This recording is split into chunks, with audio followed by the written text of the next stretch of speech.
Hey guys, what if I told you that England's most celebrated queen, Elizabeth I, the glorious Virgin Queen, carried a secret so dark, so disturbing, it was buried not just with her body, but with the very witnesses who discovered it? Imagine a monarch whose public image was one of strength and perfection, yet hidden beneath the white paint and glittering gowns. Her body was secretly crumbling, ravaged by something sinister, marked by deformities, and perhaps, just perhaps, something even more profound. The truth her loyal attendants found was so politically explosive, they chose to bury it 2 times, once in her coffin and once in their eternal silence. And the most shocking part? That secret is still sealed under Westminster Abbey to this day. Your Majesty. This isn't just a story about the death of a queen. It's about the complete demolition of a lie that held an entire empire together. So, before you get comfortable, take a moment to like the video and subscribe, but only if you genuinely enjoy what I do here. Let me know in the comments where you're watching from and what the time is for you right now. Now, dim the lights, maybe turn on a fan for that soft background hum, and let's ease into tonight's journey together.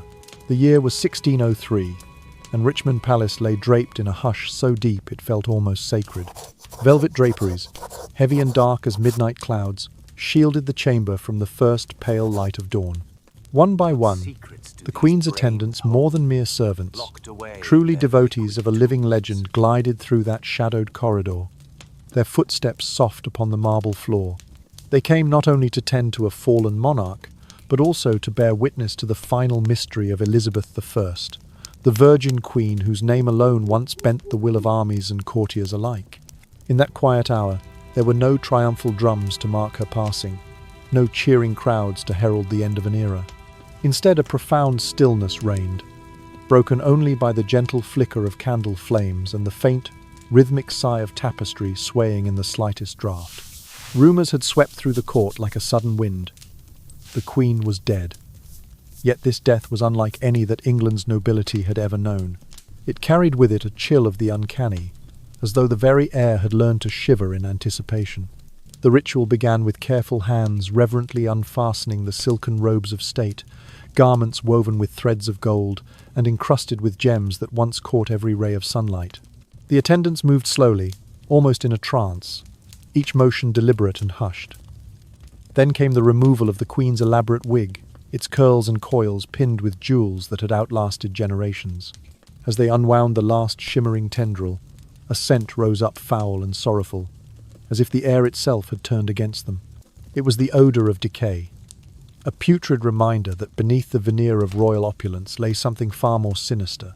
Elizabeth's face had been a canvas of alabaster perfection, powdered daily with a mixture of lead and fine vinegar, scented with the rarest perfumes imported from distant lands. But now, that mask peeled away in ragged strips, revealing flesh mottled with bruises, blistered with sores, and etched with scars hidden from the world's gaze. Some wounds still oozed dark ichor, while others clotted over with crusted lacquer. The sight was so dreadful that one court physician staggered back, his gaze frozen in horror, while another dropped to his knees, crossing himself as though preparing to exorcise a demon. In the dim glow of the chamber, Elizabeth's body lay swathed in the trappings of her station, yet it no longer bore the semblance of a queen. Instead, there lay the ravaged remains of a woman who had borne the weight of an empire on her shoulders, all the while hiding a slow, relentless destruction from within. For decades, that gentle poison had worked its way through her veins, through cosmetics, through medicines, even through the very plates and cups from which she dined, corroding her organs cell by poisoned cell. And so the attendants stood witness to a paradox both magnificent and tragic. A sovereign whose power was matched only by her vulnerability, whose public image of divine authority concealed a private struggle with decay. This revelation was no mere footnote in history. It was a rupture in the very foundation of the Tudor mythos. To know that Elizabeth's radiant visage had been sustained by a deadly alchemy of lead and devotion was to understand that her reign, a golden age in the eyes of many, had been built upon a fragile and ultimately fatal secret. Soft candles guttered as the final vestiges of night surrendered to the dawn, casting trembling shadows across the polished stone floor. In that fleeting moment, the palace seemed to hold its breath, as if uncertain whether to mourn the passing of a monarch or to recoil from the horror laid bare before it. The attendants, sworn to silence under the gravest of penalties, exchanged glances laced with dread and pity. None dared speak of what they had seen. None could erase the image of rotting flesh hidden beneath the guise of eternal youth. Thus began the true legacy of Elizabeth I, not in sonorous proclamations or grand monuments, but in the whispered terror of a truth too dangerous to be told. And although her body would soon be interred beneath the hallowed stones of Westminster Abbey, the memory of that final, ghastly unveiling would ripple through the corridors of power for generations to come, a haunting reminder that even the greatest of legends may conceal a quietly dying woman at its heart. The weeks before that hushed dawn at Richmond Palace, Elizabeth's life unfolded much as it had for nearly half a century.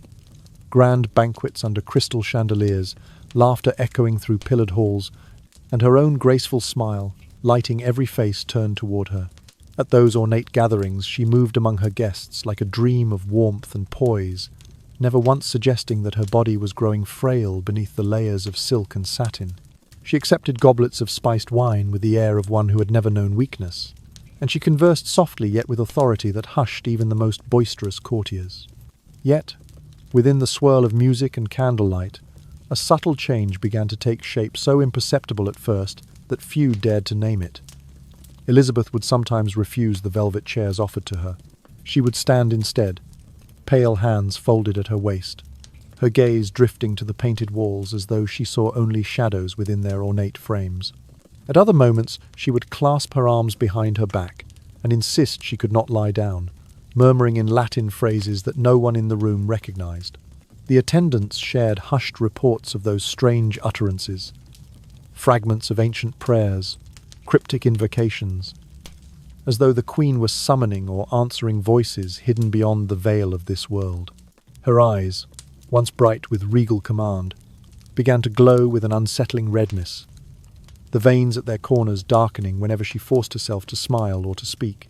A court physician, summoned in to make sense of the odd silences, dared to press his fingers against her wrist.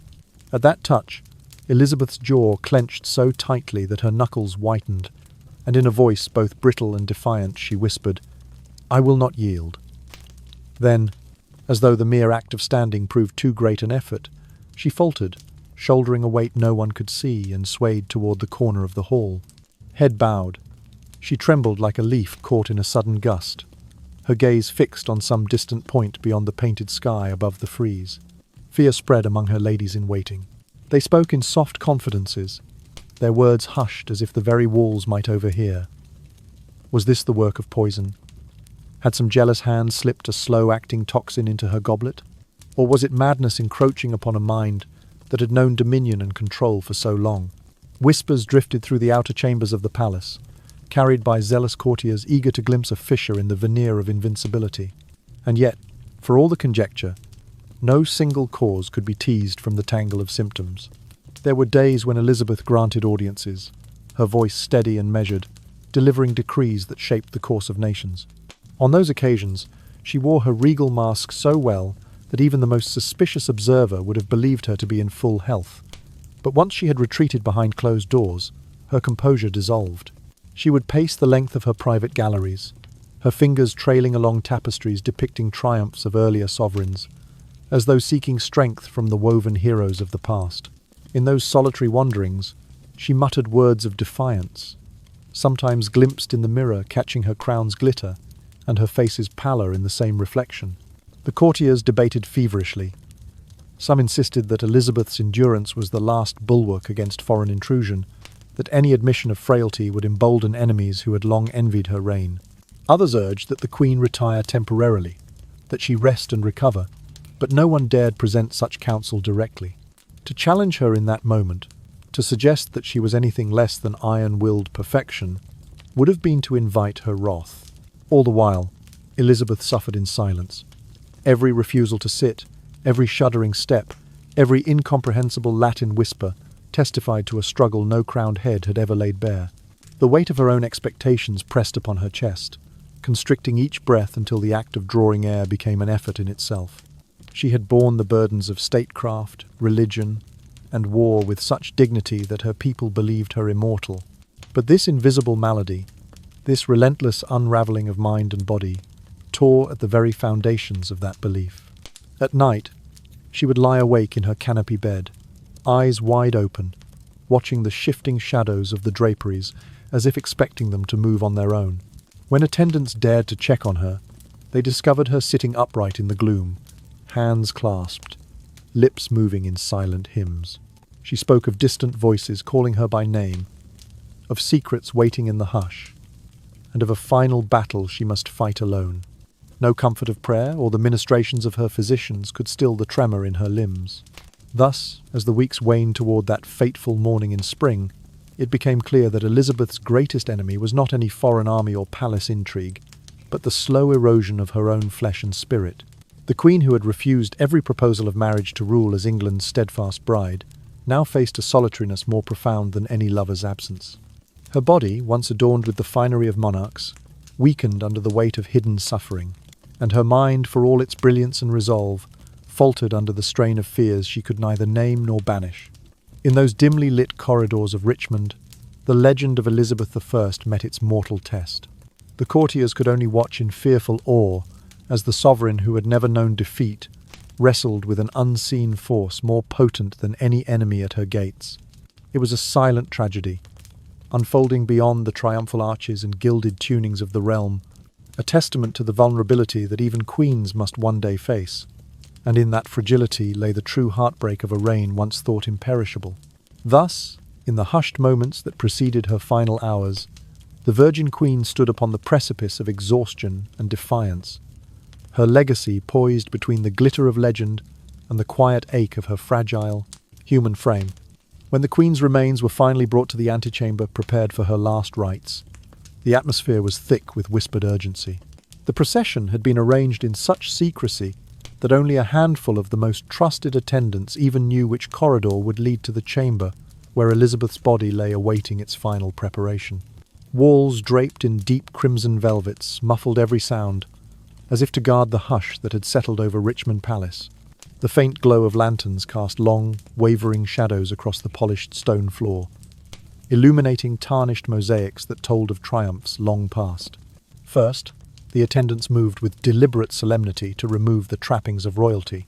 Layers of sumptuous red velvet gowns, embroidered with threads of gold and trimmed with sable fur, were gently cut away or unfastened at the seams. Beneath these lay more delicate fabrics, lace collars of the finest make, schooled into intricate ruffles that had framed her pale throat at countless court functions.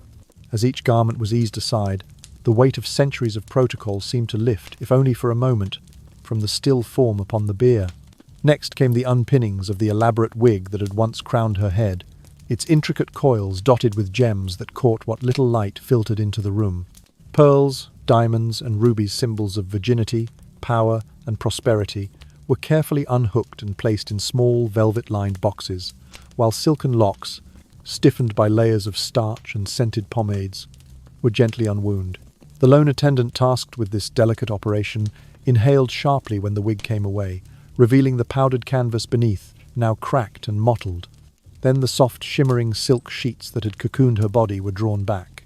The bed, once dressed to honor a sovereign, stood naked under the lantern's glow. The attendants paused, their faces tight with dread, before moving in tandem to drape a single linen cloth across her limbs, a last gesture of modesty before the unveiling. A hush fell, as a damp cloth, cool against the skin, was laid across her visage.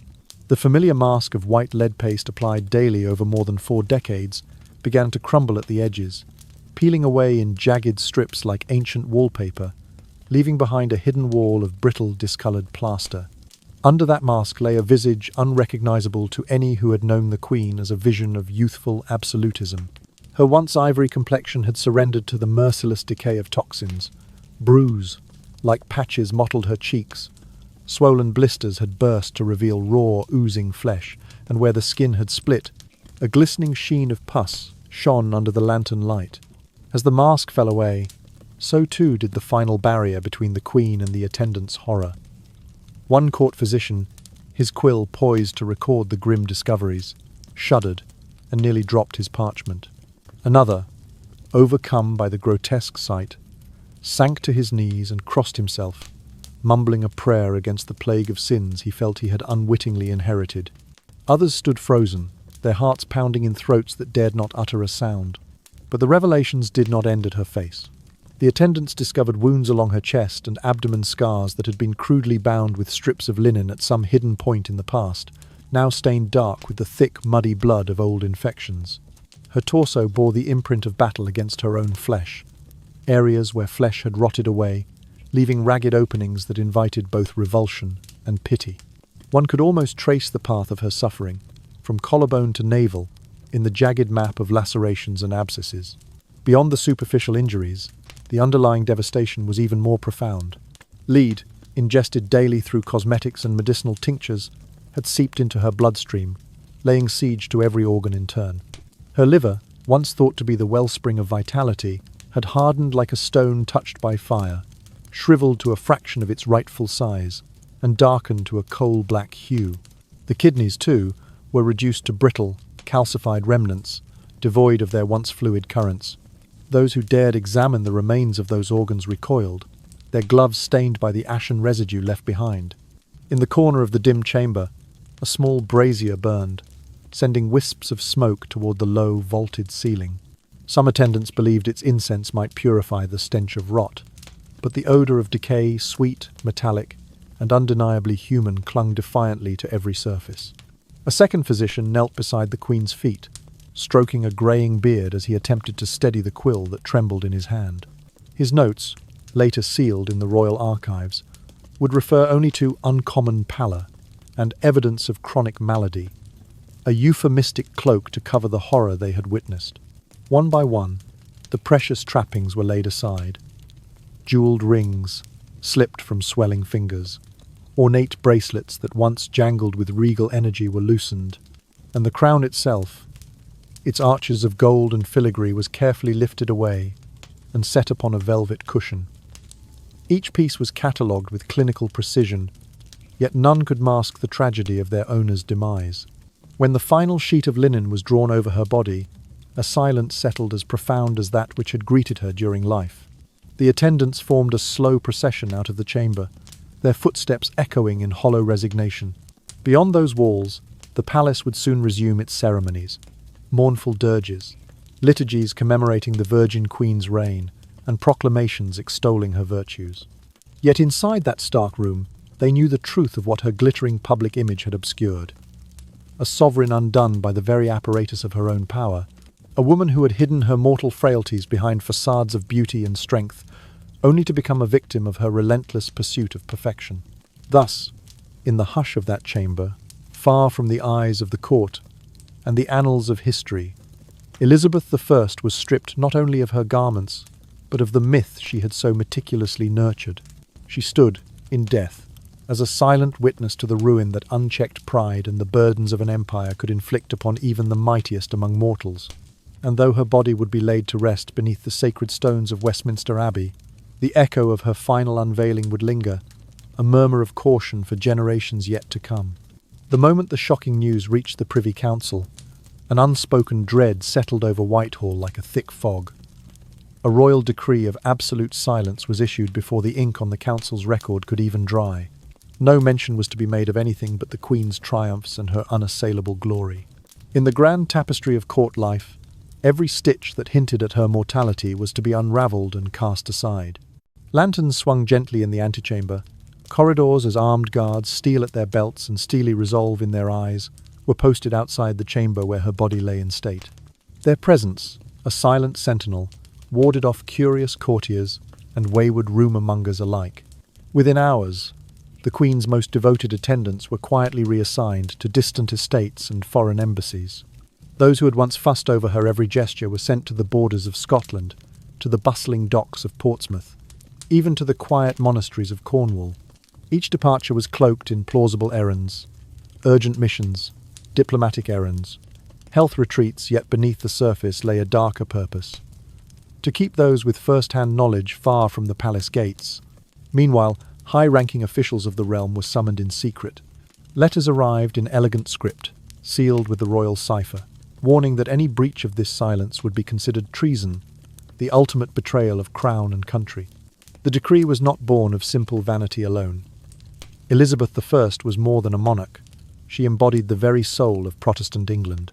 For 45 years, she had stood as a bulwark against the tides of Catholic resurgence, her crown a beacon of reformed faith amid a sea of ancient rites. Her image, pure, resolute, divinely favoured, had galvanised the nation and repelled invasion fleets. Now, the spectre of her decaying body threatened to unravel that fragile tapestry of belief. If word of her rotting flesh and poisoned organs reached even the faintest ear, it would offer ammunition to enemies within and beyond England's shores. Catholic pamphleteers would seize upon the horror as proof of divine disfavour. Jesuit priests might whisper that her reign had been cursed from its very inception. So the council moved swiftly to control every channel of information. Town criers were ordered to recite only her victories: the defeat of the Spanish Armada, the flourishing of English arts, the expansion of trade routes to the New World. No preacher in any church was permitted to speak of her final days except in glowing terms. Bishops were instructed to focus on her piety, her refusal to marry as an expression of spiritual union with her people. Any deviation from the script was met with stern reprimands. Some clergy found their licenses revoked, their pulpits shuttered, and their sermons banned from publication. Even the foreign ambassadors learned of Elizabeth's illness rather than her death, and were told to offer prayers for her swift recovery. Envoys who doubted the official line whispered among themselves of a grand charade, a royal performance on the grandest stage. Yet none dared to publish such doubts, for the stakes were too high. To question the Queen was to call into question the stability of the realm itself. And so the silence reigned, heavy as the stone vaults of Westminster Abbey, where her body would eventually rest beneath layers of lead and legend. In this forced hush, the very concept of truth became malleable. What could not be spoken was woven into myth. Elizabeth's reign, already storied for its triumphs, grew in legend until she seemed less a mortal sovereign and more a guardian spirit of England. The people, deprived of the grim reality, clung all the more fervently to the image of a flawless ruler, her powdered visage immortalized in every portrait, her namesake schools and towns, a testament to her enduring legacy. To let the truth seep into public consciousness would have been to pull back the curtain on a stage of illusions so meticulously crafted that the play itself might collapse. Thus, silence became the crown's most formidable weapon. Its iron grip stifled the breath of inquiry and suffocated dissent before it could even draw its first gasp. Courtiers learned to whisper behind closed doors, their voices so low as to be absorbed by the very tapestries that adorned the palace walls. Messengers carried coded missives, but only between those already sworn to secrecy. Every scrap of parchment that hinted at decay, every shiver of a whispered breath in the servants' quarters, was snuffed out before it could kindle the flame of scandal. In the end, this orchestrated muteness did more than protect a queen's reputation. It cemented her status as an almost mythical figure. Elizabeth I emerged from her final hours, unblemished in the collective memory, her sovereignty untouched by the ravages of disease and mortality. And though her body lay hidden beneath the Abbey's sacred stones, the legend of her unwavering strength, her steadfast faith, and her indomitable will endured untouched by the corrosive truth that lay buried alongside her. Thus, in that eerie hush that enveloped royal England, the power of silence proved greater than any army or decree. It wrapped the realm in a blanket of collective amnesia, ensuring that the tale of Elizabeth's body rotting and ravaged would be lost to time, even as the myth of her eternal grandeur shone ever brighter in the annals of history. The Queen's body was laid to rest beneath the hallowed stones of Westminster Abbey, encased within a lead-lined coffin so meticulously sealed that not even a whisper could escape its cold embrace. 4 decades of reverent silence followed, broken only by the tolling of distant bells and the steady march of centuries. No one alive could claim certainty of what lay within that coffin, whether it held the ravaged remnants of a body consumed by its own perfection, or preserved the visage of a sovereign who had, against all odds, maintained an unblemished facade. In the intervening years, historians and medical scholars have pieced together fragments of evidence, each shard a testament to the complexity of Elizabeth's legacy. The crimson velvet of her royal robes, too constricting for any mortal torso, survives in museum archives, its fibres strained and faded. Beneath these garments, the extreme silhouette of her corsets has been preserved in sketches and surviving remnants, tightly laced stays that pushed her waist to impossibly narrow dimensions. forcing her body into an architectural statement of authority and discipline. Paintings of her death mask, sculpted directly from her visage shortly after death, reveal a rigid expression that, even in stone, seems to betray the slightest tremor of agony. Modern forensic analysis has added further layers of intrigue.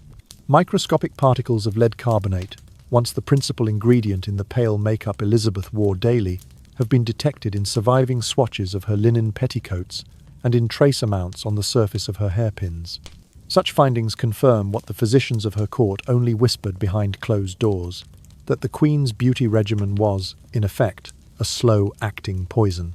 Lead, absorbed through her skin and inhaled with every breath of perfumed dust, accumulated in her bloodstream, eroding vital organs over decades. The toll this chemical siege took upon her liver and kidneys is now understood to have been both profound and irreversible. Beyond the chemical evidence, speculation about Elizabeth's physiology has taken on a life of its own. Some clinicians have posited that she suffered from Turner syndrome, a chromosomal condition that can stunt ovarian development and lead to primary amenorrhea. This hypothesis would explain both her lifelong virginity, publicly celebrated as political theatre, and private rumours of her inability to bear children. Others have suggested an undiagnosed endocrine disorder, perhaps a pituitary imbalance or adrenal dysfunction, that contributed to her episodic delirium and cryptic utterances in Latin during her final weeks. Such theories lend a deeper, more human dimension to the narrative of a monarch whose reproductive choices were long viewed solely through the lens of statecraft. And yet, for all the fervour of scientific inquiry, the final verdict remains set in stone literally and figuratively. Time and again, proposals to exhume Elizabeth's remains for direct examination have been rebuffed by the Church of England and successive monarchs. The Abbey's custodians, citing the sanctity of the resting place and the need to protect a foundational symbol of both church and state, have steadfastly refused to allow any modern forensic techniques to disturb her tomb. No computed tomography scans, no DNA analyses, no biochemical assays, nothing that could crack the lead lid of myth and reveal the woman beneath. This steadfast refusal has only deepened the mystique surrounding Elizabeth I. To the public, she remains the flawless Virgin Queen, an icon of unyielding strength and grace. Shrouded beneath layers of ceremony and dogma, the darker aspects of her story, the poisoned paint, the twisted corsets, the silent struggle of endocrine imbalance have become the stuff of legend, whispered by scholars in private study and dramatized in fiction.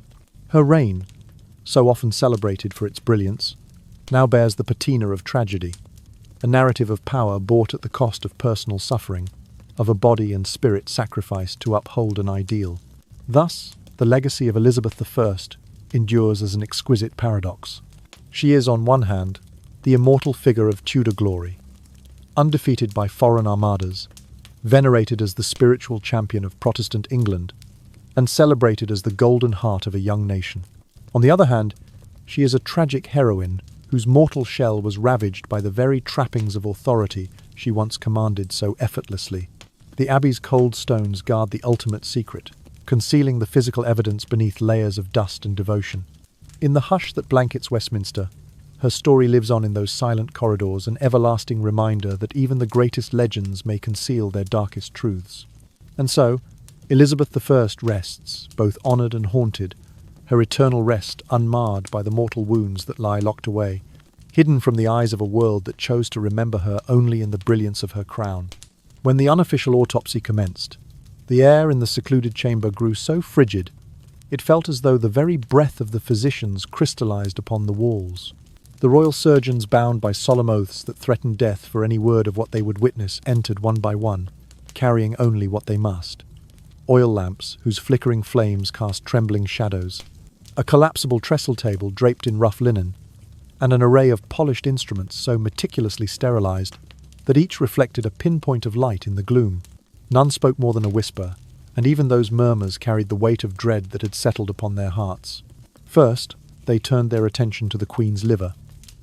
With hands that trembled despite their training, they probed its surface.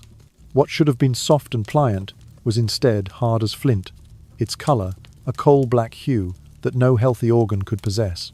One surgeon bent low, his voice but a rasp as he observed, "It is like unfeeling metal." The kidneys fared no better. Each felt unnaturally rigid under the gloved hand, as though calcified over decades of exposure to toxic particles coursing through her blood.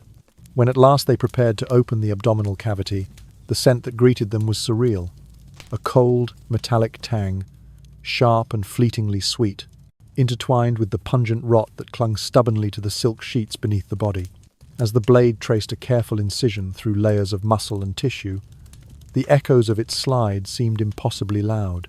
The initial rush of smell made a few of the younger assistants instinctively step back, their stomachs knotted by the unexpected mixture of iron and decay.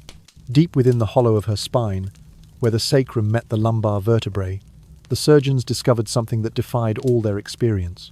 There lay a viscous, tar-like substance, thick as pitch, viscous as resin, clinging to the innermost recesses like a curse-made material.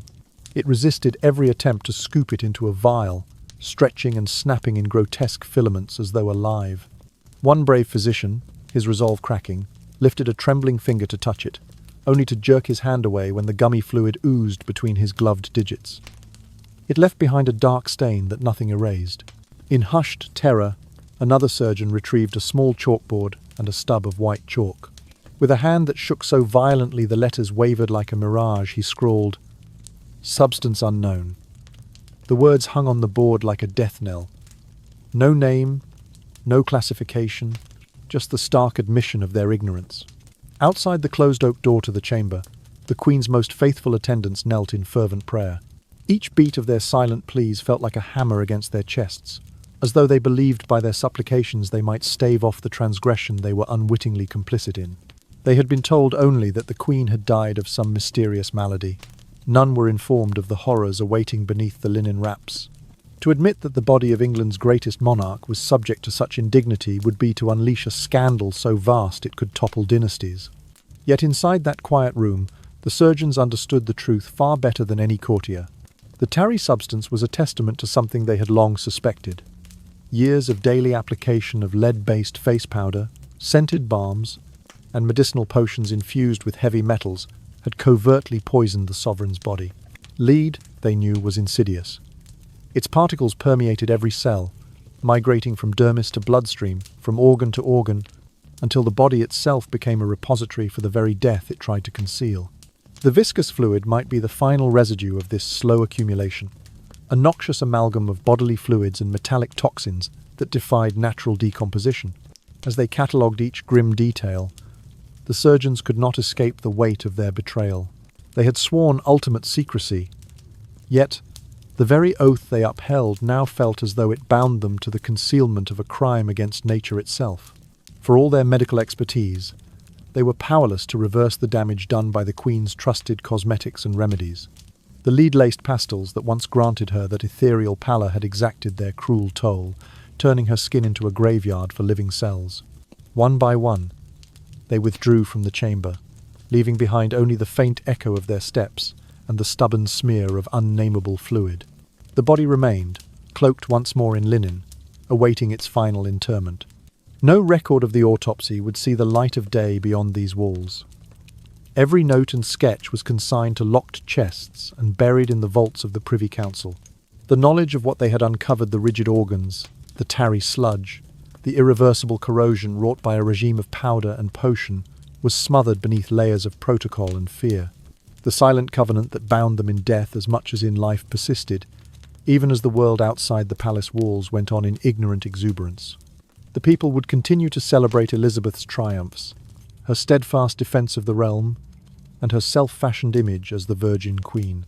They would remember her as a paragon of strength and virtue, never suspecting that behind the crown and sceptre lay a body rent by its own gilded artifice. In the deep hush of that claustrophobic chamber, the surgeons had glimpsed the true cost of monarchy, the conflation of image with reality, of beauty with destruction, and of loyalty with complicity. They had seen how the very tools of sovereignty, cosmetics, clothing, medicines could be turned inward, becoming instruments of slow demise. And though they emerged from that room sworn to unbreakable silence, each carried with him the heavy burden of unspeakable knowledge. Thus concluded the quietest chapter of Elizabeth I's end. No trumpet fanfare would mark the discovery of lead-laden organs or the tar-black fluid that defied comprehension. Instead, The record would speak only of a noble passing, of a queen whose final breaths were said to be as graceful as her first. But in the hush of history, in the locked vaults and whispered prayers, the secret of her slow undoing remained sealed, an invisible tendril of truth entwined with the crown she had worn so proudly. And so, that night in the chamber where the oil lamps guttered low, history was written in the clandestine strokes of surgeons' notes and the silent shudders of men who dared not speak the truth aloud.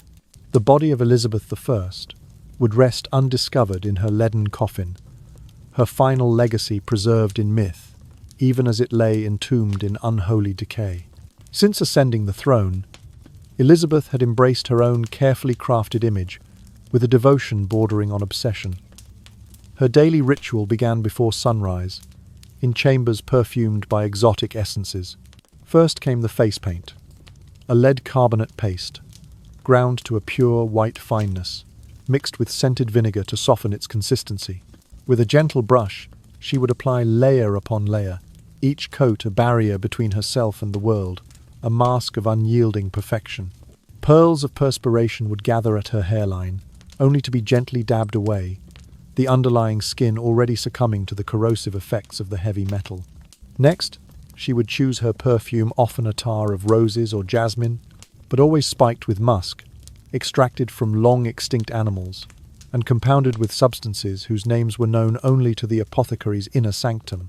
These fragrant oils clung to her skin, leaving an alluring trail in her wake, masking the harsher odors of the court and, perhaps unknowingly, the early tang of decay beneath. Even her meals were served in porcelain dishes lined with thin coatings of lead glaze, a trend among the nobility that turned every sip of wine and every bite of confection into a silent poison. Over the years, that poison accumulated within her. The lead, once applied to her cheeks for the glow of untouchable ivory, penetrated the pores of her skin and dispersed into her bloodstream. There, it journeyed to her liver, where cells struggled vainly to filter it from the body. The result was a liver hardened like obsidian glass, its flesh blackened, shriveled, unfit to carry out its vital functions. Each time she summoned a royal physician, she did so with a delicate sigh, lamenting in a voice tinged with fatigue. "It feels as though my bones have been shattered."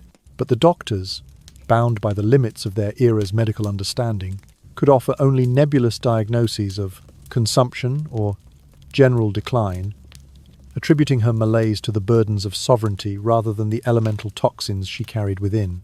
Her kidneys, too, fell victim to these invisible assailants.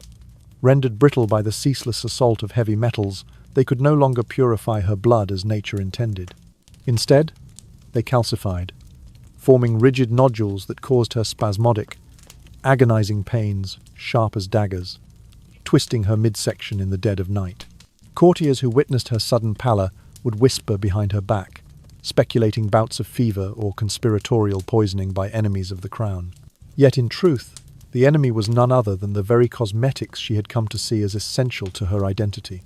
Despite this unseen siege upon her body, Elizabeth refused to abandon the rituals that defined her reign. She continued to mount her horse for public hunts, her posture regal even as her frame trembled.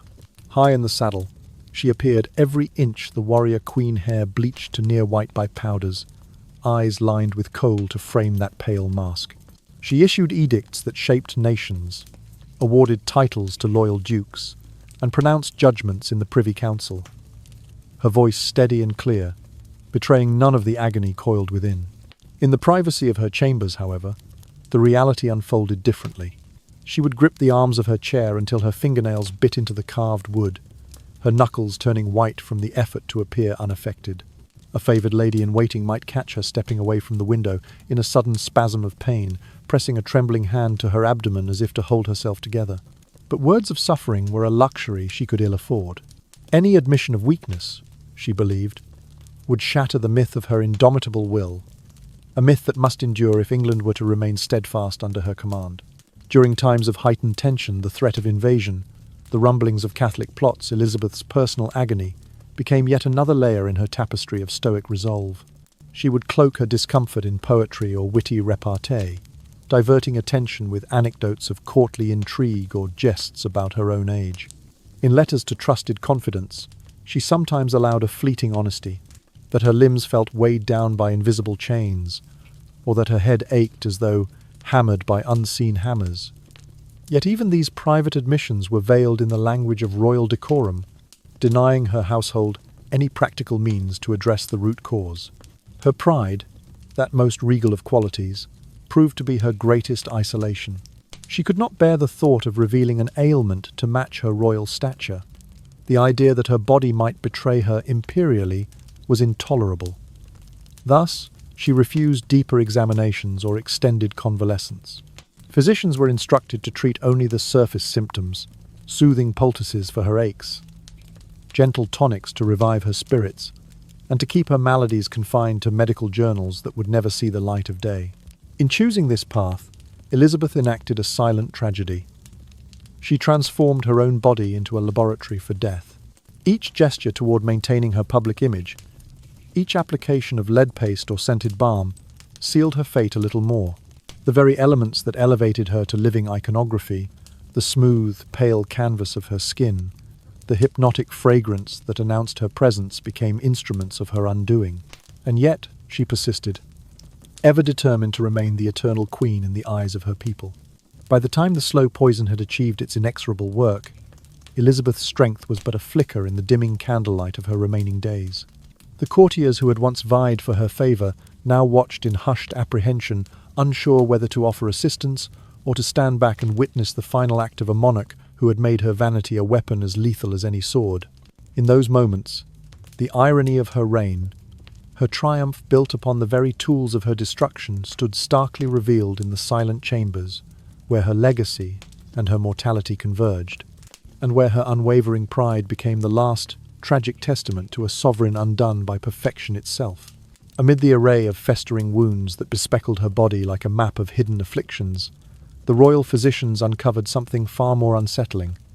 A swollen mass nestled beneath the left clavicle, its surface inflamed to a vivid scarlet and weeping a mixture of pus and darkened blood. In hushed tones, they dubbed it the demon's flesh, for its texture was soft and yielding to the touch, yet imbued with a malevolent vitality that seemed ever ready to spread. Some feared it was a chronic abscess, the sort of savage sore born of neglect and persistent infection.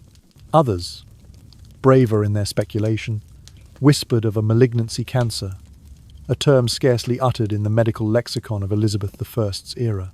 This tumour-like lesion had likely taken root many seasons ago, long before its discovery in these final days. The Queen herself must have known of its presence, for each dawn and dusk in her private chambers, she or her appointed attendants would tend to it in utmost secrecy. Linen strips, soaked in stout tinctures, wine fortified with herbs, intended to stave off corruption, were carefully wrapped around the wounded area.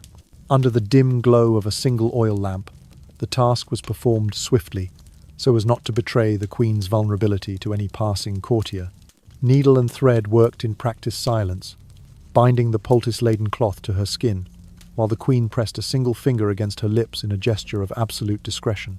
Each dressing change was a clandestine ritual, its participants sworn to unbreakable oaths. The heavy curtains of her bedchamber shrouded these ministrations from all eyes. It was here, away from the prying gaze of dukes and ladies in waiting, that the true weight of her affliction pressed most keenly upon her. Outside, her ceremonial robes glimmered with pearls and jewels, signifying her unassailable reign. Inside, beneath layers of velvet and brocade, lay the stark evidence of human frailty, a woman at war with her own flesh. The most discerning nobles of the court began to exchange cautious rumours. Over whispered conversations in candlelit corridors, they spoke of the Virgin Queen bleeding unseen, of a silent weeping wound beneath her royal breastplate. "Beware," they cautioned one another, "for to touch her garment near the tumour's place is to risk contagion." Such talk, though hushed, carried with it the chill of foreboding. If the Queen herself could harbour such a gruesome secret, what hope remained for those who dared to serve her so closely? But the fear ran deeper than mere infection. In the mind of every courtesan and counsellor lurked a more insidious dread, that this abscess or unseen vile growth was an omen of the collapse of a carefully constructed myth.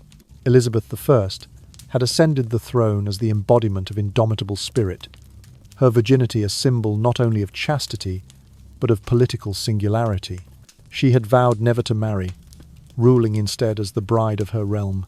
Her image, maintained through decades of artful portraiture and courtly pageantry, had become intertwined with the very identity of England itself. Now, as the malignant flesh pulsed beneath the surface, it threatened to unravel the very fabric of her sovereignty. The prospect of such a revelation struck terror into the hearts of those charged with preserving her legacy. They understood that the admission of a malignant growth far more grave than any common wound could shatter the illusion of perfection upon which her reign depended. Papal-leaning factions would seize upon the scandal, citing the tumour as divine judgment upon a heretical monarch. Protestant allies might question her divine favour, for what goddess would permit her anointed to suffer such a grievous fate in silence?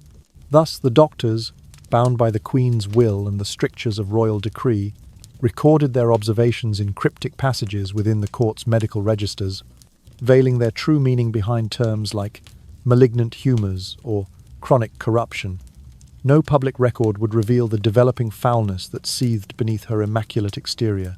The word cancer itself, barely whispered in the more learned circles of faraway lands, was never to be associated with the name of England's sovereign. Instead, the court's narrative would remain one of steadfast strength and unbroken health, an illusion to be upheld at any cost. Yet in the hush of her private audience, Elizabeth herself acknowledged the price of such concealment. She regarded her reflection in polished metal, the firm lines of her face unmarred by expression. Behind her eyes, a tempest of defiance and sorrow raged. To admit her affliction would be to relinquish the very power her people revered. She had chosen this fate, to endure in secret, bearing the bodily curse that no crown could remedy. In that moment, she recognized the cruel irony of her own. Making the same pride that had forged her legend now isolated her in a chamber of pain. As the weeks edged closer to her final hours, the tumour beneath her clavicle grew more restless, sending tendrils of agony through her chest with every breath. On nights when the wind moaned against the palace walls, she would lie awake, tracking the ebb and flow of its throbbing hunger. The poultices, once a temporary balm, now offered scant relief, and she feared the wound would one day erupt, exposing the ghastly truth she had laboured to conceal. Still, her public persona never wavered. At council meetings, she offered counsel with unwavering poise. On the rare occasions she appeared before the court, she looked every inch the unassailable monarch, her attire immaculate, her posture regal. Yet each step required a battle against the pain constricting her side, a silent testament to the private war she waged within. In the end, the demon's flesh remained a secret, sealed with more fervour than any royal cipher. It lay buried in the annals of those who tended to it, their notes locked away from curious eyes for centuries to come. The world beyond the palace doors continued to revere the Virgin Queen as a paragon of perfection, blissfully unaware of the cancerous growth that had thrived beneath her fine silks. And so Elizabeth I's reign carried on, an exquisite tapestry of triumph and tragedy. Woven with threads of power and threads of pain, her greatest battle fought not on foreign shores, but beneath her own regal skin. Since her accession to the throne, Elizabeth had wielded her celebrated title, the Virgin Queen, as both a shield and a banner, proclaiming her lifelong devotion to the realm rather than to any mortal consort. In hushed corridors of the royal library, among scrolls of statecraft and secret annals, one may find a playful jibe scrawled in a cursive hand. I am the bride of England. This declaration, half jest and half solemn vow, underscored the depth of her commitment. She steered clear of any public acknowledgement of the physical realities that accompany marriage, ensuring that no hint of conjugal intimacy could ever tarnish the aura of her unwed sovereignty. Yet, in the dim glow of oil lamps within the secluded chamber, prepared for her private examination, the physicians uncovered evidence that transcended jest. Beneath the folds of her sumptuous garments, they examined her reproductive organs with a gravity that bespoke both reverence and trepidation. The uterus they encountered was a withered remnant, shriveled and parched like ancient parchment, its surface tastelessly dry to the touch. No visible network of blood vessels traced the delicate curves. No hint of soft, pliable tissue remained. In the medical understanding of the 17th century, such a finding confirmed what they already believed by faith and public narrative. Her chastity was sanctified, her body untouched by the bonds of marriage. To them, it was divine proof of her spiritual union with the kingdom, a tangible manifestation of the purity they had long ascribed to her reign. However, in the quiet aftermath of that clandestine inspection, modern experts have peered through the veil of secrecy with a more clinical lens. Many now suspect that Elizabeth may have suffered from Turner syndrome, a chromosomal disorder characterized by the absence or structural alteration of one X chromosome in females. This condition often results in underdeveloped ovaries, primary amenorrhea, and a host of accompanying symptoms, such as chronic pains and cardiovascular anomalies, which align eerily with her lifelong pattern of unexplained aches. Turner syndrome, unknown to the healers of her time, would explain the atrophied state of her uterus and her inability to bear children, transforming what was once celebrated as a political decision into a biologically inevitable outcome. To maintain her image of imperishable devotion, Elizabeth and her closest confidants concealed this truth with the same meticulous care she applied to her sartorial splendor. Each morning, when the sun had barely crested the horizon, the Queen's attendants would draw open her perfumed curtains and prepare her for the day. A favored lady-in-waiting would help her into gowns that emphasized her slender waist and forbidding collar, while another would arrange her hair beneath a jeweled coif. All the while, any sign of her private suffering, her struggles with warmth, her occasional dizziness, the faint tremors that ran through her hands was hidden behind layers of velvet and silk. Only in the hush of private quarters, away from prying ears, did she allow herself the faintest concession to her body's limitations, a whispered confession of pain to a trusted physician, or a brief rest upon a cushioned fainting chair before resuming the public facade. This secret became more than a personal hardship. It was a strategic instrument in her arsenal of power. By embodying the ideal of an unmarried monarch, Elizabeth turned a potential vulnerability into a pillar of her authority. Her perpetual virginity was woven into the tapestry of national identity. She was the pure vessel through which Protestant England would flourish, inviolate and unassailable. Any suggestion that her physical state resulted from underlying pathology rather than divine providence would have undermined the very foundations of her legitimacy. Thus, the truth of her condition was buried beneath ritual and rhetoric, known only to those bound by the strictest oaths. Yet, the toll of this concealment was measured in the diminishing resilience of her mortal frame. The same exuberant pageants she held to celebrate her people's loyalty gradually took on a more strained quality. While she rode in triumph through city streets, her courtiers noted the fleeting pallor that passed across her features, as though a swooning shadow momentarily obscured her royal composure. At courtly masques, she danced with a grace that betrayed no discomfort, even as her body betrayed her with suppressed groans at the end of each performance. Those rare moments when she paused to collect herself behind a heavy tapestry hinted at a fragility that none dared to acknowledge openly. In the quiet confines of her private chapel, Elizabeth would kneel upon the stone floor and offer prayers for strength, her lips moving in measured Latin invocations. The candlelight flickered across the polished tiles, casting long, wavering shadows that seemed to echo her inner turmoil. She prayed not only for her people, but for the endurance to continue this delicate masquerade, that she might remain the untarnished symbol her advisers cherished, even as her flesh weakened beneath the weight of unspoken ailments. Throughout the final decades of her reign, the physical secrecy surrounding her reproductive health functioned much like the more visible trappings of her monarchy, an artful display of control.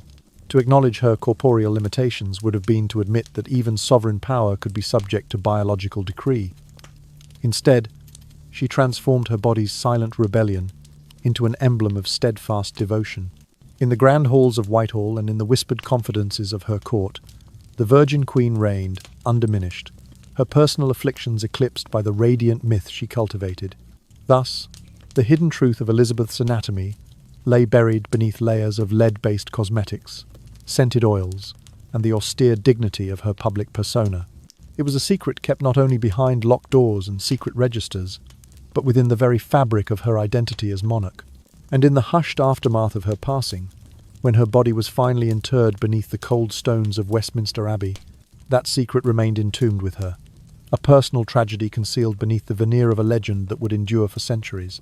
After the lead-lined coffin was sealed, the body of Elizabeth I lay undisturbed beneath the cold stones of Westminster Abbey, her remains sheltered by centuries of reverence and mystery. The vault in which she rested was a chamber of silent grandeur, its arching ceilings and carved pillars bearing witness to the ages. Here, in the hush of candlelit crypts, the sovereign's final earthly shell was guarded by both the Church of England and the Crown, institutions that invoked the sanctity of royal sepulture to thwart any attempt at disturbance. Over the centuries, scholars and scientists of various disciplines petitioned for permission to exhume the Queen's remains. They proposed DNA analysis to confirm lineage, computed tomography scans to reveal the hidden traces of disease, and carbon dating to pinpoint the exact age of the coffin's contents. Each request, however, was met with unequivocal denial. The Abbey's custodians and successive monarchs cited the inviolable sanctity of a sacred resting place and the need to preserve a foundational symbol of national identity. Thus, the door to modern forensic inquiry remained firmly closed, the promise of scientific revelation indefinitely postponed. Yet, even without direct access to her mortal remains, those who studied Elizabeth's legacy gleaned unsettling clues from the relics she left behind. In museum collections across Britain, her exquisitely tailored gowns survive rich fabrics, stiffened by decades of storage, their seams bearing the unmistakable strain of a bodice drawn to extremes. The collars, high and forbidding, circle the neck like an iron mandate, while the laces around the waist are so tight that any wearer's ribs would have been compressed into unnatural angles. Conservators have noted tiny fractures in the seams where the fabric pulled taut, evidence that her corsets were not mere adornment, but instruments of enforced posture and unceasing discomfort. Beyond textiles, marble and bronze memorials offer further testament. Funeral effigies, sculpted from a death mask made shortly after her passing, present a queen whose jawline tilts ever so slightly to one side, her shoulders uneven in their slope. In the play of light across the sculpted features, one discerns the subtle curve of a spine that may once have been misaligned, and the asymmetric set of her hips, one raised just enough to suggest the gradual toll taken by rigid stays. Historians armed with 21st century X-ray and CT imaging have scanned these effigies, piecing together three-dimensional reconstructions that hint at chronic scoliosis and the skeletal distortions wrought by 40-odd years of wearing corsetry that left no room for natural movement. Even the layers of paint on her celebrated portraits have proven telling. Conservationists, examining microscopic samples of flaked lead-white pigment, have detected concentrations of heavy metals that far exceed the normal range for period artworks. This suggests that the Queen's daily application of cosmetic powder not only left a toxic residue upon her skin, but also impregnated her clothing and personal items with traces of lead carbonate. As the powder rubbed off onto collars, cuffs, and handkerchiefs, it created a legacy of contamination that persists to this day, an invisible echo of the very epidemic that claimed her health. Yet despite these tantalizing breadcrumbs, the most intimate truths of Elizabeth's condition remain entombed in darkness. The Abbey's walls have absorbed more secrets than they could ever relinquish. Parishioners and pilgrims enter in reverent silence, their footsteps muffled by centuries of worn stone floors, and offer prayers at the high altar, unaware that beneath their feet lies the body of a monarch whose outer magnificence belied inner decay.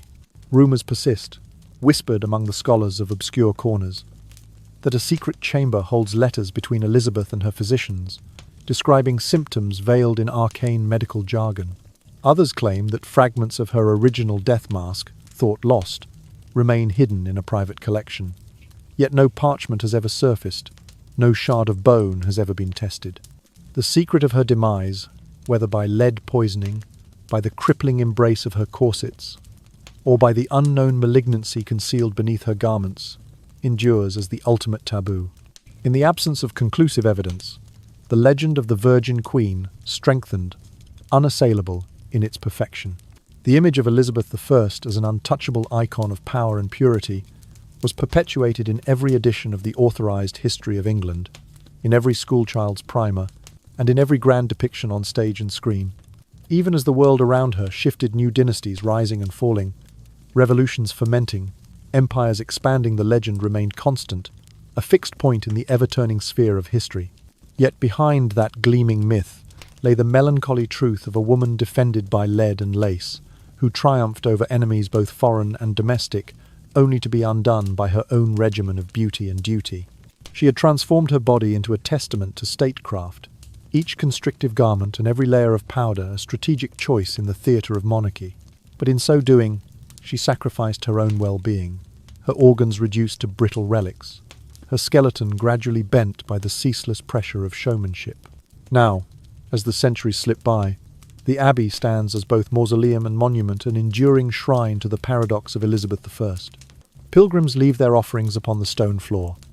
Flowers, letters of desolation and devotion, tokens of admiration for an icon who never yielded. Yet beneath the outward tribute, a deeper story waits, untold and untouchable. It is a story of flesh and bone, of a body ravaged by its own adornments, of a soul bound to the notion of unblemished rule. And so, in the dim vault beneath Westminster Abbey, sealed by layers of lead and by layers of silence, Elizabeth remains her mystery intact, her myth inviolate, her mortal truth locked away in the recesses of a cold tomb. The world may never know the full measure of her suffering, but in that very unknowability lies a haunting legacy, that the face of power, no matter how radiant, can conceal depths of fragility too profound to ever be fully revealed. In the hushed countryside of Gloucestershire, a whisper grew into a legend that refused to fade, a rumour born in the hearth-lit inns and village marketplaces, passed among travellers and tavern-keepers in tones barely above a sigh.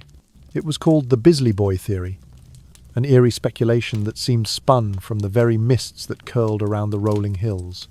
According to the tale, the true infant son of Anne Boleyn, a child destined to secure the Tudor succession, had perished shortly after birth. To spare Queen Anne and the fragile peace of the realm from King Henry VIII's wrath, courtiers had seized a local boy of Bisley village, taken him to the palace, and trained him in secret to assume the identity of the royal princess. As Elizabeth grew into her royal role, observers noted subtle anomalies in her physique.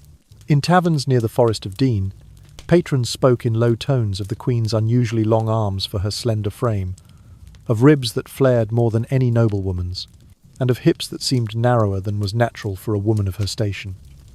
A few loyal attendants, heart-bound to the crown, claimed in private that they recognized the boy's lanky gait beneath her flowing gowns.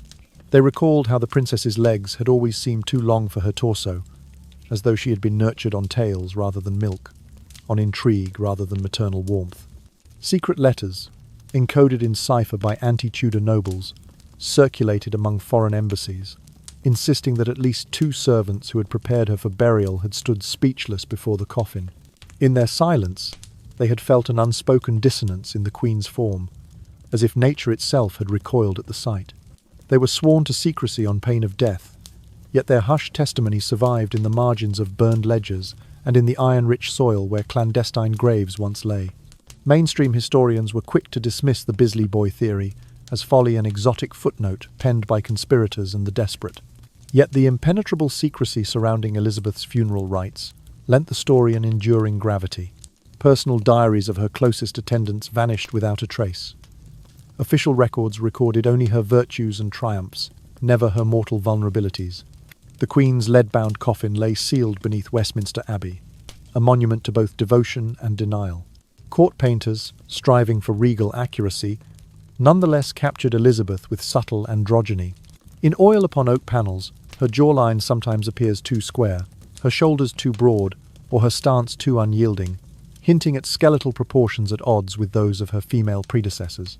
Scholars of portraiture note that later works depict her in increasingly masculine hues, darker palettes, heavier shadows, perhaps reflecting an unconscious homage to a hidden truth. The Bisley Boy legend, though scorned by official chronicles, found life in each brushstroke's ambiguity. To the villagers of Bisley, the tale offered a flicker of wonder and trepidation.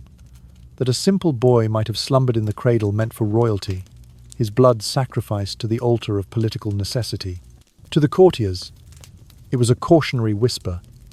That power, when erected upon the foundation of secret betrayals, could never stand wholly without fear. And to historians, it served as a reminder that every vaulted archive and gilded monument might conceal fissures where reality cracked like old plaster. In the grander tapestry of Elizabeth's reign, the Bisley Boy theory underscored a potent truth. The mightiest myth is often nurtured by the humblest ember of uncertainty. When a queen's image must remain untarnished, even the mention of a hidden identity can ignite a conflagration of doubt. Thus, the legend lived on a spectral footnote, a phantom reflection in the glittering mirror of Tudor pageantry. Centuries have passed, and the abbey still guards her leaden tomb with solemn vigilance. Tourists wander its latticed aisles, marveling at the tombs of monarchs and statesmen, little suspecting the persistent rumour buried beneath those stones. In rare scholarly circles, the Bisley Boy hypothesis is debated in hushed conferences where codes are deciphered and portraits examined under ultraviolet light. Yet no concrete evidence has emerged to confirm or refute the story. It remains a tantalizing what if, a secret coiled within the annals of time. And so the legend endures, coexisting with the more widely accepted truths of Elizabeth's life and reign. It invites us to wonder where history ends and myth begins, to ponder the costs of power and the shadows that cling to even the brightest crown. Because when authority is built on silence, every unspoken secret, even one as fantastical as a swapped identity, can become the spark that kindles enduring fascination. In the quiet villages of Gloucestershire and the echoing halls of Westminster, the Bisley Boy theory reminds us that sometimes the greatest mysteries lie not in the events recorded by history, but in the whispers that flutter just beyond its margins. The moment Elizabeth drew her last breath, the machinery of state shifted into an almost ritualized frenzy, not to mourn with solemn pageantry, but to smother every whisper of unwelcome truths. A royal proclamation of absolute silence swept through the corridors of Whitehall like a gathering fog. No official dispatch was to mention the condition of her body. No sermon from any pulpit, even those most loyal to the crown, might hint at the clandestine autopsy carried out behind bolted doors. Instead, every voice was to speak only of her triumphs: the defeat of the Spanish Armada, the flourishing of the Elizabethan stage, the consolidation of the Reformation's gains. In the ensuing hours, armed sentries took their posts at every threshold of the Queen's private apartments. The ladies and gentlemen of the court who had tended her final days were discreetly reassigned, some dispatched to fetching appointments in remote border counties, others granted health retreats beyond the Scottish marches. Each departure was explained as a matter of protocol, but in reality it served to distance those who knew too much from the seat of power in London. The new king, James VI of Scotland, now also James I of England, received careful counsel to refrain from public discussion of Elizabeth's passing. They warned that any admission of her corporeal frailty might ignite a crisis of faith, undermining the very foundations of the Protestant settlement she had spent her reign defending. Across England, the pulpits fell silent on the subject of her physical demise. Protestant ministers, once free to expound upon the workings of divine providence, were now strictly instructed to extol only her spiritual virtues and political victories. The memory of her triumph over the Armada was to be invoked again and again, a mantra of patriotic pride, while the shadow of the Queen's decaying flesh was to remain unspoken, unimagined. Yet beneath this veneer of reverent celebration, the common people found other avenues for their curiosity. In market towns and along muddy lanes, crudely printed broadsheets began to appear, small sheets of poor quality paper etched with woodcut images of a gaunt, hollow-eyed figure lying upon a bier. The caption proclaimed, "Elizabeth undone," and the depiction showed her flesh sunken, her limbs drawn in, as though the very life had been leached from her veins. These leaflets circulated at night, passed hand to hand in dimly lit taverns, fueling whispered conversations about what had really befallen the once glorious monarch. Catholic enclaves seized upon this unrest like news hungry for scandal. Secret presses in the countryside churned out pamphlets depicting Elizabeth as betrayed by the Almighty, her demise a sign that heresy could not stand before the wrath of God. These clandestine gospels were slipped into parish churches, hidden beneath hymn books, and slipped under doors, each page accusing Protestant England of having turned its back on true faith. In remote hamlets, recusant priests distributed miniature tracts, painted with crude religious iconography, that portrayed the Queen not as a defender of the realm, but as an apostate whose corpse served as divine indictment. The Royal Council responded with swift severity. Any unauthorized printing of seditious material was deemed treasonous, punishable by imprisonment, property confiscation, or death. Searches were ordered at every stationer's shop. Secret compartment boxes in coaches were uncovered, and men and women found carrying those broadsheets were dragged before magistrates to face trial. The courts insisted that such rumours threatened not just the memory of a departed queen, but the stability of the new reign and the unity of the Church of England itself. Meanwhile, Protestant clergy received memoranda reinforcing the mandate of silence. They were to speak only of Elizabeth's purity, her famed vow to remain unmarried, her choice to be the bride of her people, and of her sanctified status as the Virgin Queen. Any reference to her body's condition was strictly forbidden. A parishioner who dared question the discrepancy between the Queen's public vigour and her private supplications risked censure from the pulpit, or worse, denunciation to the Privy Council. This culture of enforced quietude endured far beyond the official period of mourning.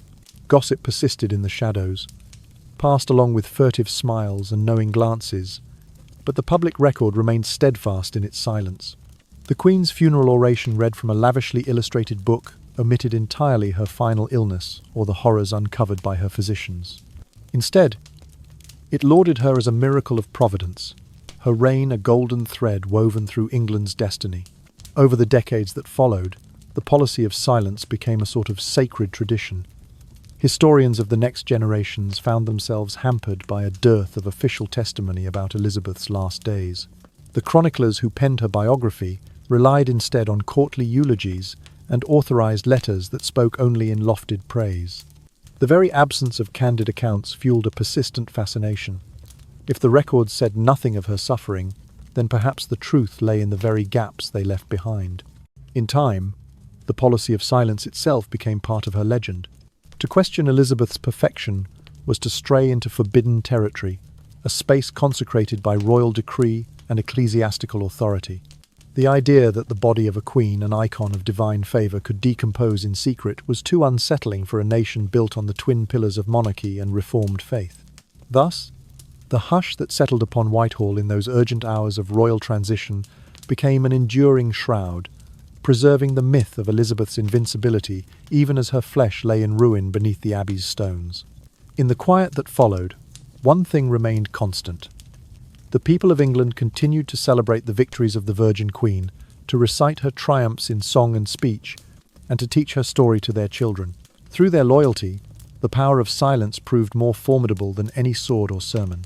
By choosing to suppress every whisper of decay, the architects of her memory ensured that Elizabeth I would be remembered not as a flawed mortal, but as an eternal emblem of sovereignty, and that the secret of her final undoing would remain buried, silent as a tomb, for centuries to come. Since the 19th century, scholars have peered through ever-advancing lenses, yearning to unearth the truth buried beneath Westminster Abbey's hallowed floors.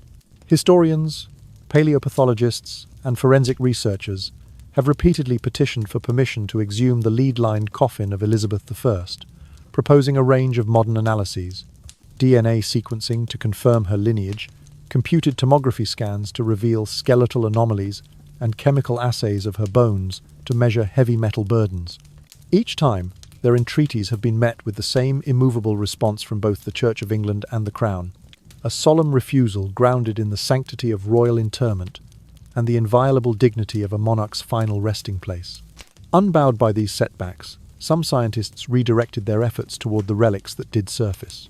Textile conservators have isolated microscopic fibers from surviving fragments of Elizabeth's clothing, collars, cuffs, and even the lining of a glove, and subjected them to elemental analysis. The results were staggering. Traces of lead carbonate, the principal component of her famed white face paint, registered at levels hundreds of times greater than the permissible limit for modern cosmetics. Such concentrations, if absorbed transdermally day after day and inhaled in airborne powder form, would be sufficient to induce chronic lead poisoning, impairing her liver's delicate cells, calcifying her kidneys, and wreaking insidious havoc upon her nervous system. Parallel to these chemical inquiries, advances in imaging technology have opened another window into her material legacy. Using portable X-ray fluorescence devices and three-dimensional scanning, researchers have non-invasively examined the stone and metal memorials, funeral effigies, and death masks carefully sculpted from the impressions of her actual visage. By mapping variations in density and surface contours, they constructed digital reconstructions of her skeletal frame. The models revealed a ribcage notably depressed on her left side, a curvature of the spine consistent with moderate scoliosis, and a prominent nodule on the left clavicle, indicative of a long-standing lesion, perhaps an abscess or neoplastic growth. These imaging-derived insights dovetail unsettlingly with contemporaneous accounts of Elizabeth's lifetime ailments. Court diaries make a bleak reference to the Queen's recurring pangs, while private letters mention her whispered complaints of bone-deep anguish. The corsets she favoured evident in the tight lacing visible on both fabric, remnants and painted portraits would have exacerbated such structural stresses.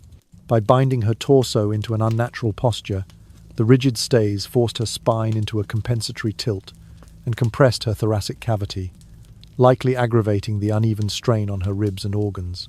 Yet, for all the clarity these modern techniques afford, the Abbey's custodians remained steadfast. Any suggestion of disturbing the sovereign's sepulchre is met with admonitions of sacrilege. The Abbey's statutes, rooted in the medieval tradition of inviolable burial, are interpreted as extending a perpetual embargo on exhumation. To penetrate Elizabeth's coffin, they argue, would violate not only the personal sanctity of a monarch, but also the collective faith of a nation. The rhetoric of threatened heritage and endangered piety looms larger than the promise of scientific revelation. Behind the ornate gates of the Abbey, the debate simmers on. In hushed conferences, a new generation of forensic historians continues to lobby for access, proposing ever more sensitive methods: microsampling of coffin rivets, infrared spectroscopy of residual organic matter, or even the extraction of mitochondrial DNA from trace bone dust.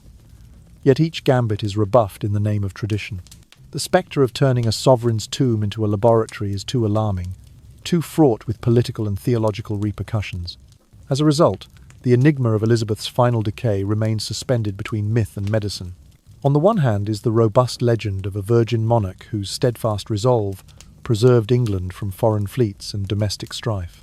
On the other hand lies the sober data of heavy metal toxicity, skeletal deformation, and chronic disease, an undercurrent of suffering masked by royal prerogative and ceremonial secrecy. The absence of definitive coffin-side analysis ensures that both narratives persist, one enshrined in pulpit and pageantry, the other whispered in laboratories and lecture halls. In classrooms and lecture theatres, educators ponder the ethical dimensions of exhuming a historical figure. Should the thirst for knowledge supersede the inviolable sanctity of burial? Can a nation's cultural heritage remain pristine while scientific methods evolve to probe its most hidden secrets? These questions resonate beyond Elizabeth's case, touching on broader dilemmas about how we treat the dead, how we balance reverence with inquiry, and how we reconcile the demands of faith and tradition with the imperatives of understanding human health and history. Yet, though the Abbey resists, hope endures that one day a compromise might emerge. Perhaps a targeted scan through the stone floor, conducted under ecclesiastical blessing, could capture faint echoes of bone density, or a tiny core sample from a nameless shard of coffin wood might yield residual DNA or isotopic signatures. Until such methods are deemed acceptable, however, the Queen's coffin remains sealed, her secrets locked within layers of lead and piety. Thus the legacy of Elizabeth I straddles two realms: the realm of unassailable myth, where she endures as the Virgin Queen of legend, and the realm of emergent science, where each fragment of fabric and each digital scan of her memorial effigy reveal the toll exacted by power, vanity, and duty. Trapped between these realms is the yearning for truth, a yearning perpetuated by the clash between modern curiosity and ancient reverence. And so, beneath the Abbey's vaulted ceiling, Elizabeth's death lies undisturbed, her mystery intact, an eternal testament to the complex interplay of history, holiness, and the human body. Since her secrets were sealed beneath cold stone, the legend of Elizabeth I, the Virgin Queen, has taken on new life in art and popular culture, rising like a phoenix from the ashes of history. In historical novels, she appears both as a radiant monarch and as a haunted spirit, her powdered visage cracking to reveal the torments beneath. Television dramas endlessly revisit her court, each retelling laced with the suggestion of hidden horrors. The sudden tremor in her hand as she delivers a decree, the furtive glance toward an unseen attendant carrying a vial of poisons. On stage, in grand theatres from London to New York, her story is transformed yet again, sometimes as tragedy, sometimes as farce. Each production drawing upon the wellspring of fascination that surrounds her life and death. In the realm of Gothic literature, Elizabeth is reimagined as a spectre of decay wrapped in sovereign splendour. Writers set her apparition in crumbling palaces where echoes of past footfalls drift across empty halls. She glides through corridors, crowned in tarnished gold, her face half hidden beneath a veil of rot and perfume. One novelist describes her pale cheekbones like bleached ivory, hollow temples where ambition once pulsed, capturing the dissonance between her unyielding authority and the mortal flesh she once inhabited. Through these chilling narratives, authors interrogate the duality of power and vulnerability, and the way outward forms mask inner dissolution. Contemporary visual artists have also seized upon Elizabeth's paradox.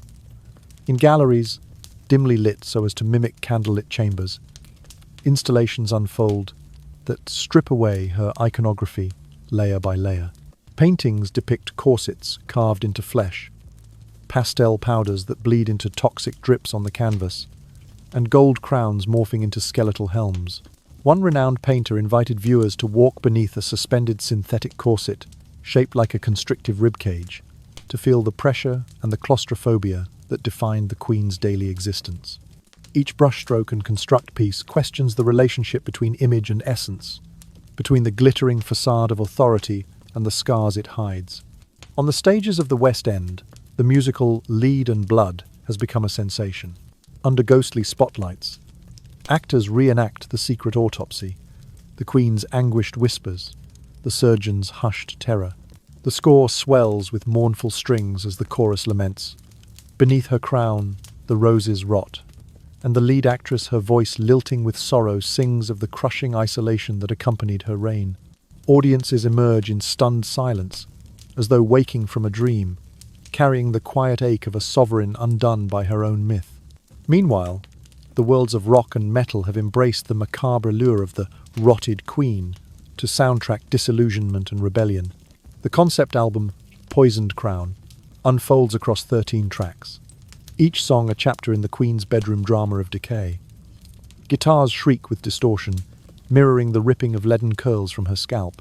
In one thunderous ballad, the vocalist snarls, "Your powdered mask, a poison kiss," while the drums pound like a battering ram against the gates of sanitized history. Fans mosh beneath posters of a skeletal monarch, her hair clumped with lichen, and her scepter transformed into a rusted iron rod. The album's popularity speaks to a generation grappling with the brittle intersection of image and reality. Across the city, at the Victoria and Albert Museum, the exhibition True Face of Power has been hailed as both provocative and unsettling.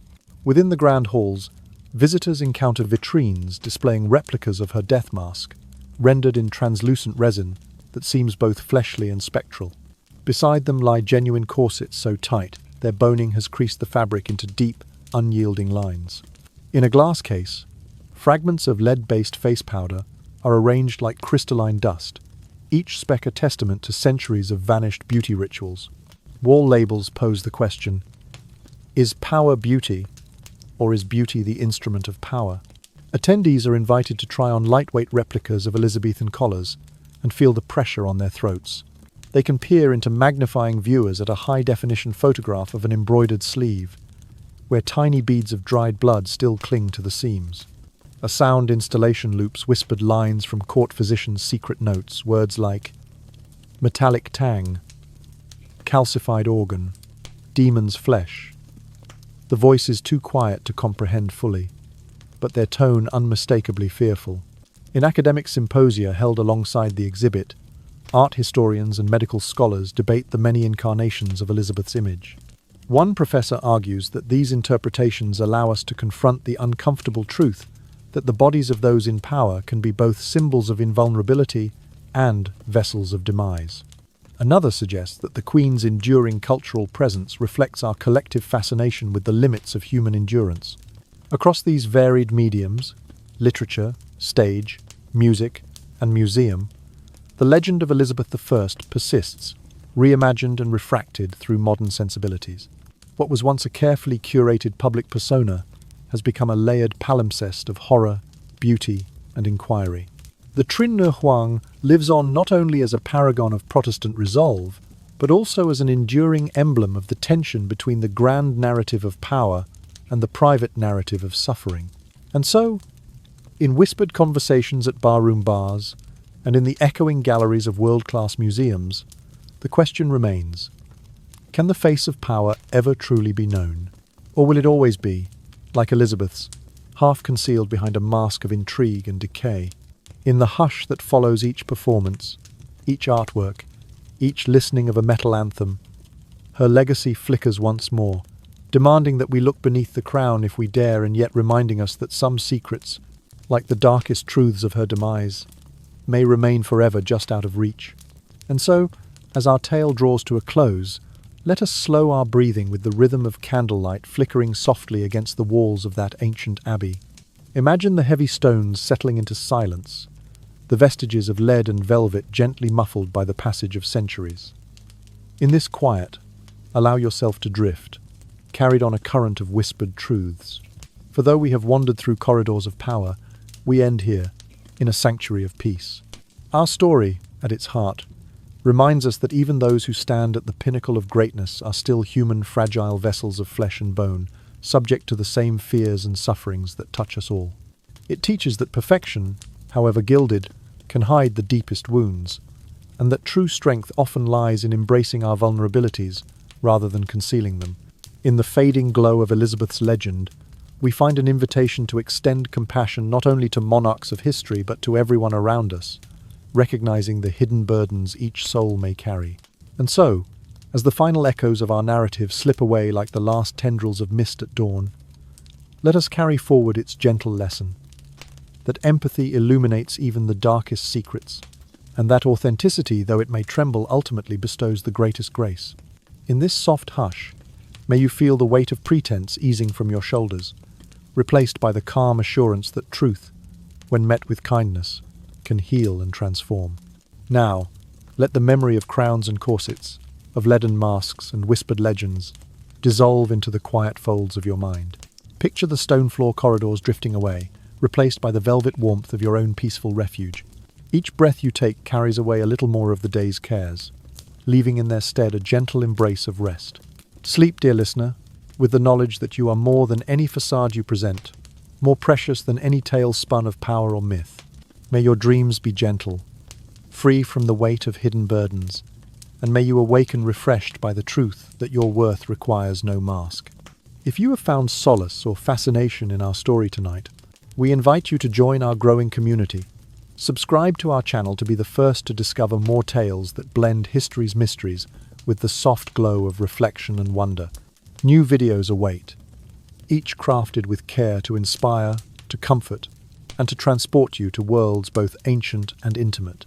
And now, with a soft whisper and a final flutter of the candle's flame, we bid you good night. May your rest be deep, your dreams kind, and your heart ever open to the quiet power of a well-told story. Good night, and sleep well.